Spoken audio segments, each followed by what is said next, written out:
In today's video, I'm going to show you a trick about perimeter. So if we have a problem like this that says if both dimensions of the rectangle are doubled, which statement about the perimeter will be true? Will the perimeter be 4 times the old perimeter? Will it be 3 times the old perimeter? Or will it be 2 times the old perimeter?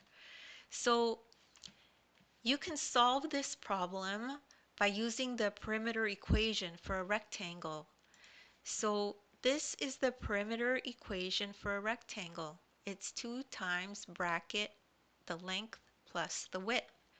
So just remember that the perimeter is the same as walking around the entire edge of the rectangle.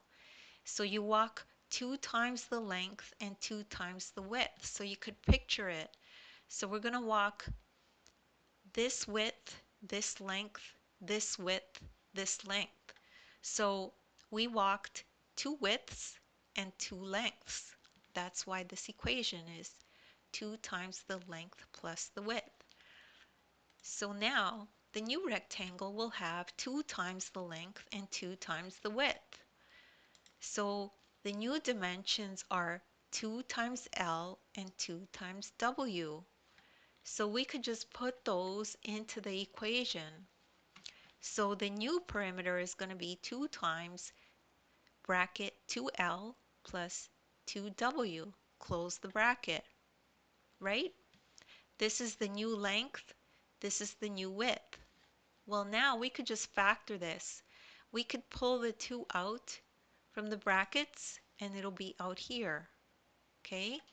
So now we're left with 2 times 2 and then with the original length times plus width, which gives us 4 times the original length plus the width.